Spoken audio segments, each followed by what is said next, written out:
తెలంగాణ రాష్ట్ర సాధన తదనంతర ప్రగతి పథం మీద ఈరోజు సభలో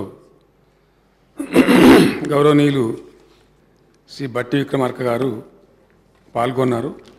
వారందరికీ నా ధన్యవాదాలు అధ్యక్ష. బట్టి విక్రమార్క గారు చాలా రమ్యంగా వారి యొక్క పాదయాత్ర ఎంత పెద్ద స్కేల్లో చేసినారనేది ఆ దృశ్యాన్ని ఆవిష్కరించే ప్రయత్నం చేసినారు. చాలా సంతోషం. నేను చేయకూడదు అంటలేదు కానండి, మళ్ళొక పర్యాయం చేయాలి మీరని కోరుతున్నాను. నేను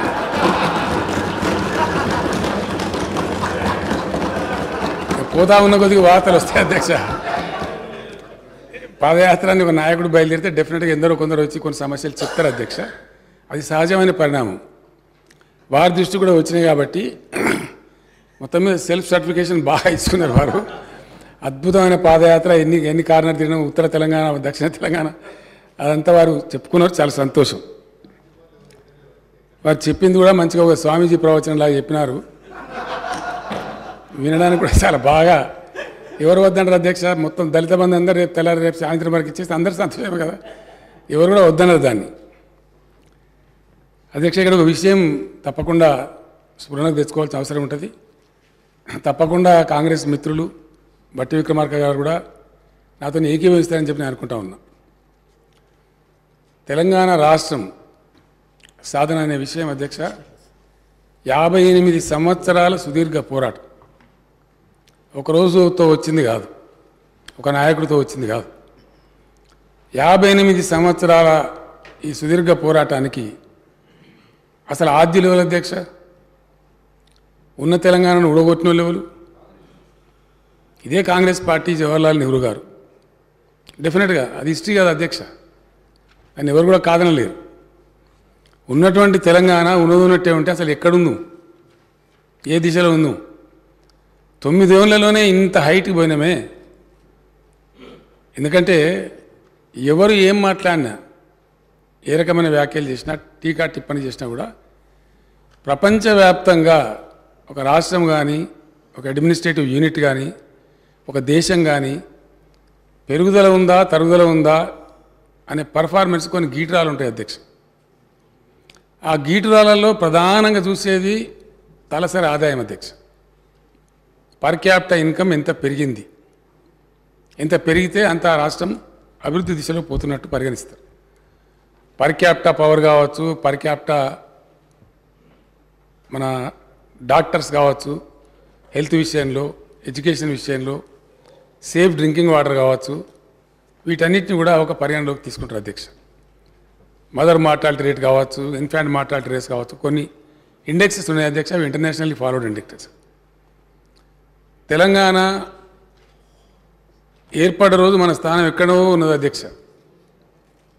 ఏర్పడ నుంచి నేటి వరకు మనం పెద్ద రాష్ట్రాలలో నంబర్ 1 స్థానంలో ఉన్నాం అధ్యక్ష.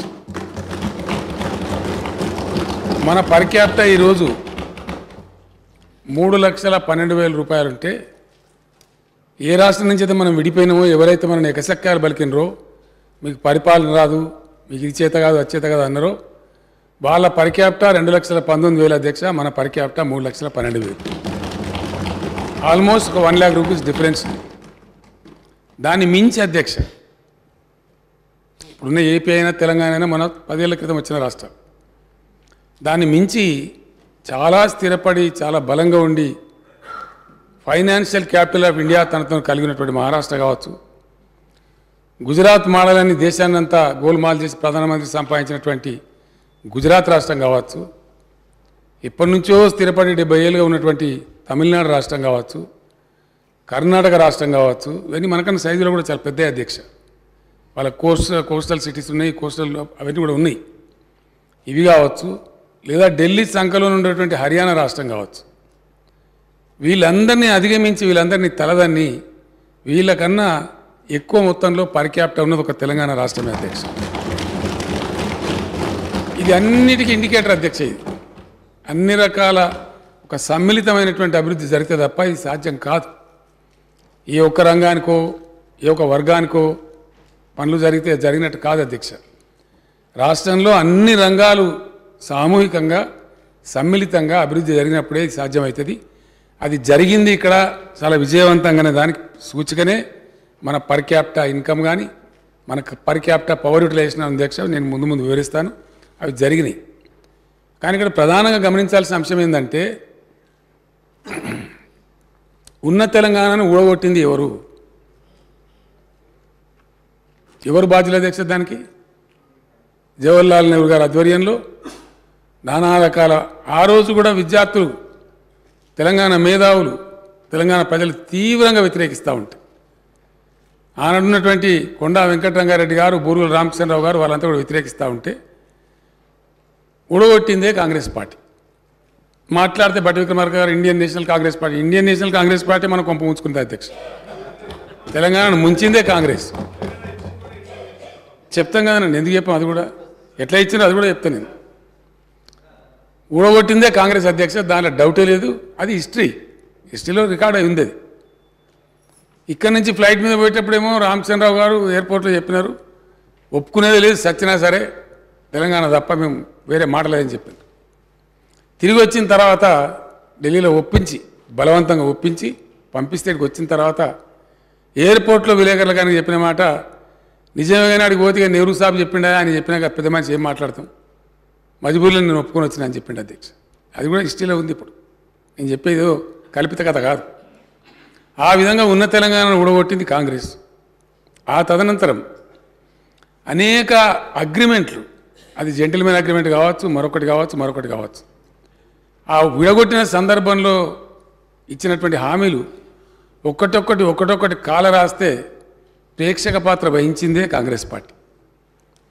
చివరికి 69 ఉద్యమం, అందులో తమరు కూడా భాగస్వామి అధ్యక్ష. తమకు తెలియంది కాదు ఎంత కర్కశంగా వ్యవహరించింది కాంగ్రెస్ పార్టీ తెలంగాణ పట్ల అంటే 56లో ఊడగొట్టేటినాడు అనేక మందిని జైళ్ళలో పెట్టినారు.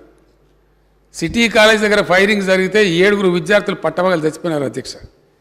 దాన్ని ఏం ఖాతరు చేయకుండా ఆ రోజు కలిపేసినారు. ఆ తదనంతరం 69 ఉద్యమం వస్తే ఎన్ని రకాలంటే హైట్కి తీసుకొని పోయినారు అధ్యక్ష. అప్పుడు ఆ రోజు చివరికి టీఎన్జిఓలు కూడా, తెలంగాణ నాన్ గెజిటెడ్ ఉద్యోగులు కూడా ఆయన ఉన్నటువంటి నాయకుడు ఆమోస్ గారి మీద ఎస్మా కేసులు పెట్టి, రకరకాల కేసులు పెట్టి జైళ్ళల్లో బంధించినా కూడా అనేక పోరాటాలు చేసినారు అధ్యక్ష. మనందరికీ తెలుసు, అందులో తమరు కూడా భాగస్వామి. తెలంగాణ ఉద్యోగస్తులకు జీతాలు ఇవ్వకపోతే బద్రీ విశాల్ పిట్టి గారు వగైరా నాయకులంతా బేగం బజార్లో బకెట్లు పట్టుకొని పోయి దుకాణాల మీద అడిగి ఆ డబ్బులు తెచ్చి ఉద్యోగులను కాపాడుకున్నారు అధ్యక్ష. ఇదంతా చరిత్ర. ఎంత రాసి రంపాన పెట్టినరో, ఎన్ని బాధలు పెట్టినరో, ఎంతమందిని కాల్చి చంపినరో ఆ ఘన చరిత్ర అంతా కూడా కాంగ్రెస్ ఖాతాలకే పోతుంది అధ్యక్ష. 69లో ఆనాడు చెన్నారెడ్డి గారి నాయకత్వంలో, విద్యార్థుల నాయకత్వంలో, ఉద్యోగుల నాయకత్వంలో ఉద్యమం ఉవ్వెత్తున ఎగిసిపడితే చివరికి ఫైనల్గా డెమోక్రాటిక్గా కూడా తెలంగాణ తన అభిప్రాయం చెప్పింది అధ్యక్ష. 14లో 11 మంది ఎంపీలను గెలిపించి యావత్తు తెలంగాణ గుండెలు చీల్చి మా తెలంగాణ మాకు కావాలంటే, పదాలు తెలియని పెదవులకు అమృత వాక్యం అమ్మ. సంతానలేమి సమస్యతో బాధపడుతున్న ప్రతి స్త్రీమూర్తి బాధను మేము అర్థం చేసుకోగలం. ఫెటినైన్ వరల్డ్ బెస్ట్ ఎంబ్రియాలజీ ల్యాబ్ మరియు జిల్ట్రిక్స్ అలారం సిస్టాన్ని మొట్టమొదటిసారిగా ఏపీ మరియు తెలంగాణలో ఈ నెల 9న ప్రముఖ సినీ నటి స్నేహ, స్పెయిన్ దేశానికి చెందిన international senior embryologist Javier Herrera గారు ప్రారంభించారు. ఈ శుభతరుణంలో రక్త పరీక్షలు, AMH test, RBS, semen analysis, ultrasound scan, follicle scan ఈ నెల 31 వరకు ఉచితంగా అందిస్తుంది. 49 అంటే సంతానం, 49 అంటే సంతోషం.